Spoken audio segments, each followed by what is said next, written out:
Véritable star au Portugal. Si David, je t'assure que c'est vrai. Surtout à Lisbonne, tu es connu.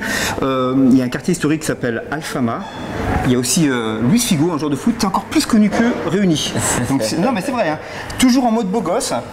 D'ailleurs, si tu as tes conseils à me donner sur le look, la beauté, je veux bien. On en parlera juste après. Il y a peut-être du boulot. Tu viens de te mettre à la danse. Je sais maintenant que tu touches au cha-cha-cha, tu touches au squid step. Ouais, t'es un surdoué de la danse. Si, t'es un surdoué, on va en parler. T'as de la chance, la danse devient de toi. Moi, elle ne veut pas de moi.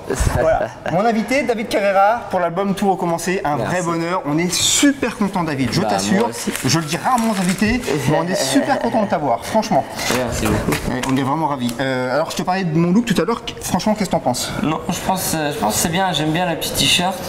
On the way, block party. Non, c'est bien. C'est stylé. Je pense qu'il y a moyen de pécho un petit peu avec ça. Il y a moyen de pécho. Eh ben, si ça peut m'arriver un jour, ce sera pas mal. D'ailleurs, Christina Cordula m'avait un peu cassé. Donc, Christina, tu vois qu'il y a des gens qui m'aiment bien. Voilà, je suis plutôt stylé. Et bah, ça me fait plaisir parce qu'on me dit rarement ça. Même ma femme me dit toujours, va te changer. Non, c'est le t-shirt, il est stylé. Il est bien. 5 € chez Tati. Alors, première question. Donc, vraiment, on est super content de t'avoir, vraiment, David. Je le répète parce que c'est un vrai bonheur. On devait te faire il y a une semaine, on n'a pas pu. Là, j'en voulais à ta maison de disques, au Talent Belle, mais maintenant je l'aime parce que je suis à côté de toi, donc c'est un vrai plaisir. Alors, David, si demain tu arrêtes ta carrière, admettons, et si tu as la main sur Wikipédia, qu'est-ce que tu écrirais sur toi dans Wikipédia, justement? Pas facile comme question. Hein. Qu'est-ce que j'écrirais? Que des. Genre, il a travaillé avec Michael Jackson, il a fait un duo avec Tupac, il a produit sur l'album d'Elton John. Mec, il a tout fait. Il a écrit la chanson du Roi Lion. Le mec, je me dis, mais il a travaillé avec Mozart peut-être. Mozart aussi, multicasquette le gars. C'est que le gars, il a tout fait quoi. Voilà. Voilà. Cousin de Pavarotti. Ça, je savais ça. Par contre, ça, oui, ça, je savais ça. Par contre, on me l'avait dit ça. Non, mais c'est marrant. Tu sais que tu peux vraiment rajouter ce que tu veux sur Wikipédia. C'est vrai. Ouais. C'est impressionnant. Si tu veux, moi demain, je peux dire. Je suis le neveu caché, je suis le fils caché de Michael Jackson. Ouais, bah moi j'ai mis un truc hier, je suis journaliste. Mais en fait c'est pas vrai, hein, mais j'ai mis, voilà. Et c'est passé, hein, c'est dans Wikipédia, c'est écrit. D'ailleurs je mets même pas de page en Wikipédia et je n'en veux pas moi. C'est impressionnant, c'est impressionnant. Après tu penses qu'il y a des mecs qui leur boulot c'est de gérer un peu les conneries qu'on peut écrire sur Wikipédia. C'est vrai, ils corrigent, exactement. T'as des gens qui corrigent, si sérieux. Donc tu pourras pas mettre que t'es le fils caché de Pavarotti, ça marchera pas. Ça va pas. Non, ça va pas marcher. Et puis t'as pas. Rester une semaine et après ils vont l'effacer. Ils risquent de l'effacer, ouais. Ils vont faire une enquête, ça va pas du tout marcher. Ton album Tout recommencer, bah il est sorti, il est dans les bacs, il est téléchargeable, on peut se le procurer partout.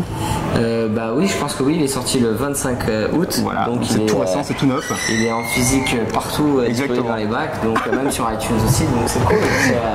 On a vraiment des bons retours sur l'album. De quoi es-tu le plus fier justement dans cet album? Mais non, c'est pas facile comme question. J'ai des questions pertinentes. Mais dis-moi, il y a un truc vraiment sur lequel tu es fier. Ça peut être une chanson, ça peut être une collaboration, ça peut être. Je suis fier de presque tout. Je dirais même. Je suis vraiment fier de cet album. Pour moi, c'est mon premier album français. Ouais, exact, ouais, c'est vrai. Donc j'avais plein de trucs à dire, plein de textes à faire, plein d'idées. Et je suis vraiment fier de pouvoir. Avoir travaillé sur cet album avec Snoop, Snoop Dogg, avec Tunisiano, avec DRY, avec tous les producteurs avec qui j'ai travaillé, Gary Fico, avec Tal, Mokobe. C'est vraiment, la plupart c'est tous des références de quand j'étais petit. Donc pouvoir travailler, le premier album que j'ai acheté c'était un album de Snoop. Qu'il est grand. Non. Quand j'étais ado, je le suis encore avec une petite barbe. Oui, petite barbichette. Elle est pas complète, hein, il y a des petits trous. Il y a des petits trous. Moi aussi sur ça je me rase. Non, en fait, le premier album que j'ai acheté c'était un album de Snoop. Le premier album que tu as acheté c'était Snoop Dogg. D'accord. Pouvoir faire un duo avec Snoop Dogg maintenant, pour moi c'est super et pouvoir. Avoir un titre dans lequel t'as Wiz Khalifa et Tal aussi, c'est cool. C'est vrai que c'est énorme. Quelle ambiance au départ tu voulais le mettre dans cet album? C'était quoi la couleur que toi tu voulais y mettre dedans?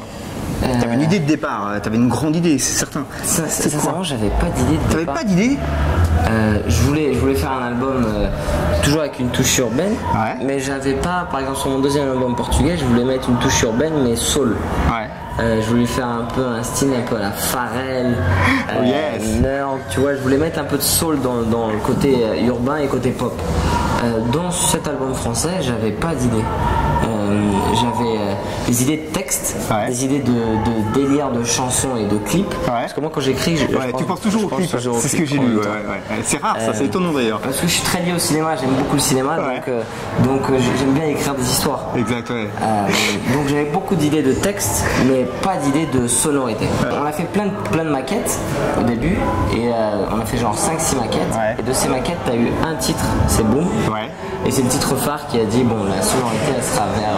c'est Boom qui a dirigé en fait la couleur de l'album quasiment par la suite. Après c'est sûr, il y a des titres qui sont complètement différents, et tu l'entends, mais Boom, c'était un peu le titre phare qui nous a dit, il y a une partie de l'album sera dans ce délire-là. En fait. Selon toi, si une célébrité devait parler en bien de ton album, qui tu aimerais que ce soit?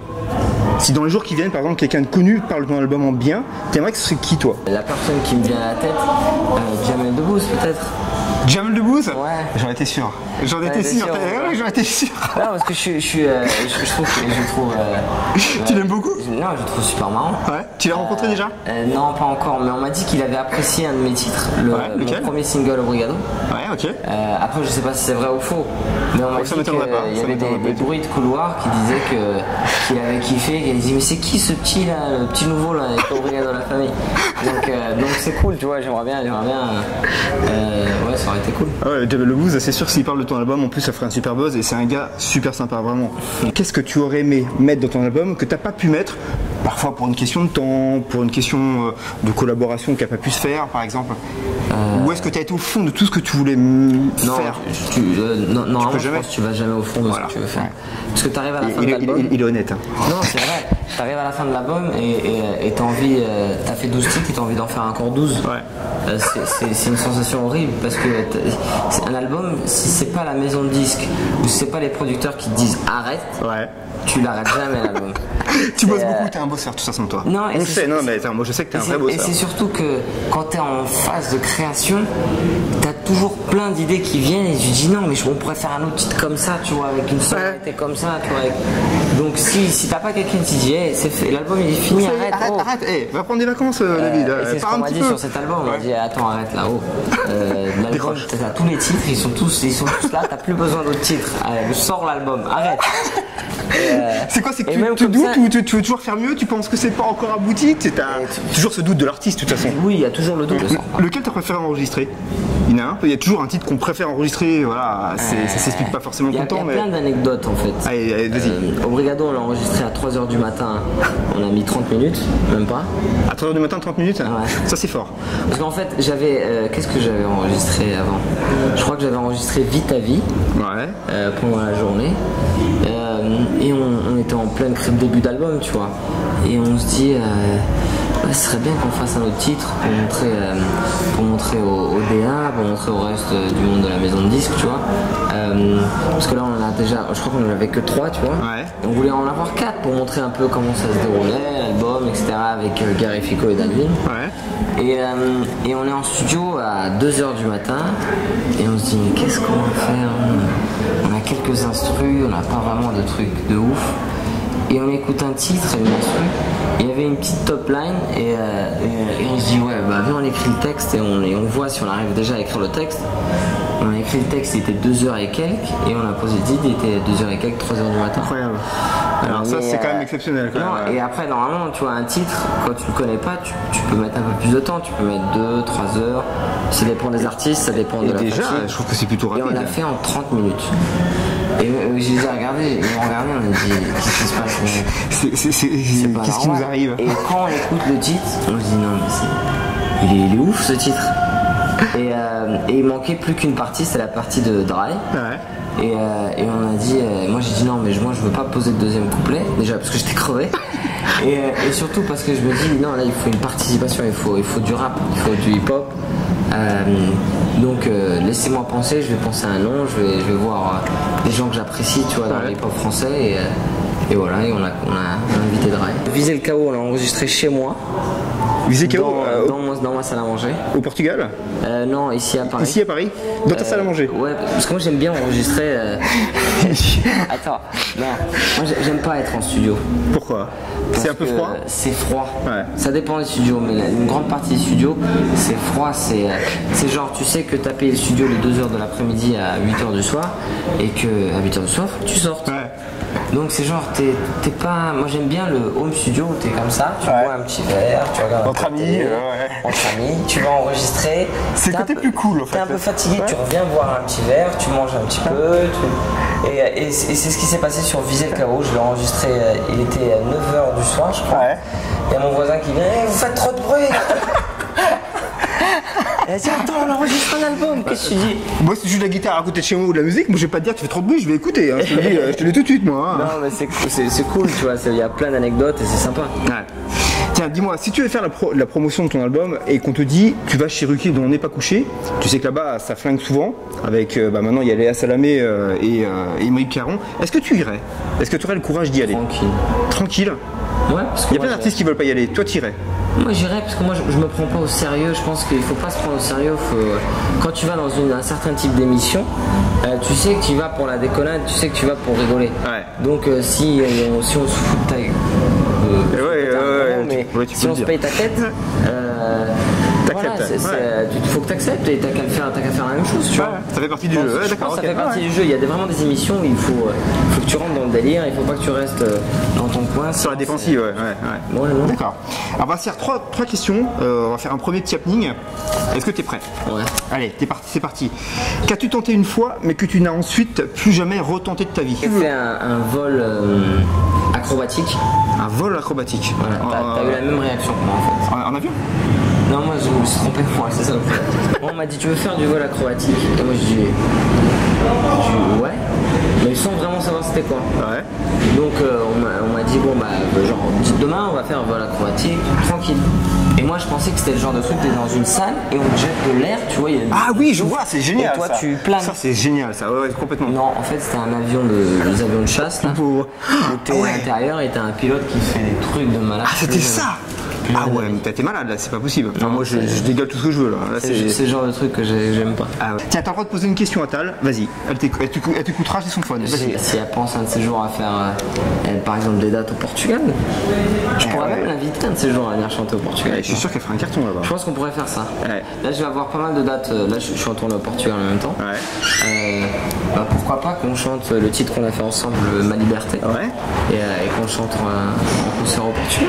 Ou même ici en France. Elle est partante. Hein. Je te dis tout de suite, là tu proposes ça, elle va pas te dire non. Hein. Ça c'est une certitude. Hein. Là on est sûr. T'es assez pote avec Cristiano Ronaldo. Dans l'interview qu'on avait fait en audio au mois de juin, tu m'avais dit qu'il serait dans un de tes clips. Bon, visiblement ça s'est pas fait encore. Ça s'est pas encore fait. Alors, est-ce qu'il y a toujours un projet dans ce sens ou pas?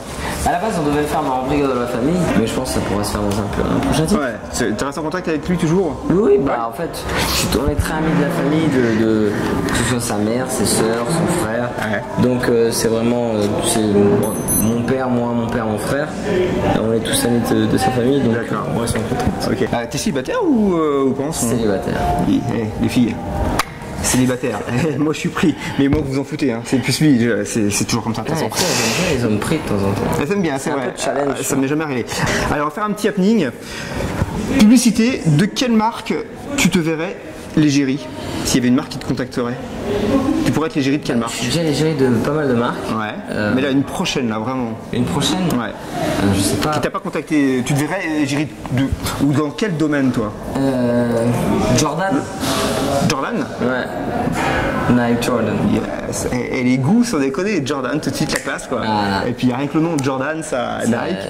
On va faire David Allen après. Avec la... Carriran. Moi je connais ton principal défaut, tu es têtu et tu détestes avoir tort. Dire que tu as eu tort, excuse-moi. Est-ce que c'est vrai ça? Non, c'est pas vrai. J'ai lu ça. Non, je suis têtu, ça c'est vrai. Ouais. Très têtu. Mais je peux pas reconnaître que t'avais. Je suis le genre de têtu, genre je sais que j'ai tort. Ouais. On est là, je dis non mais j'ai raison. Ouais.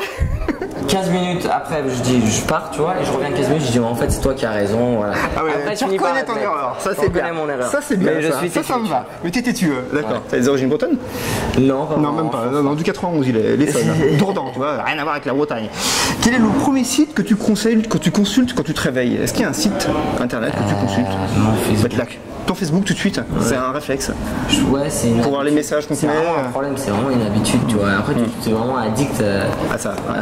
Mais c'est une habitude d'Insta, Facebook. Ouais. De quoi souffres-tu? De quoi je souffre? Ouais. Amnésie. Je suis pas encore amnésique, mais j'oublie tout. C'est sérieux? Sérieux. Ouais. C'est du genre à oublier tes clés, chercher tes clés tout le temps. À oublier, on me dit la semaine dernière c'était bien le dîner avec. Le dîner avec qui? On a dîné la semaine dernière? Allez, à ce point-là. Ouais. Ça s'appelle Alzheimer. Quelle qualité tu préfères chez l'être humain? Est-ce qu'il y a une qualité vraiment qui, à tes yeux, est vraiment importante chez l'être humain? Est-ce qu'il y en a une? La reconnaissance. Ouais. Alors, je serai jamais ton ami. Salut, c'est David Carrera, je suis maintenant sur LD People et voilà, j'espère que vous allez bien aimer l'album. Il est sorti le 25 août, ça se passe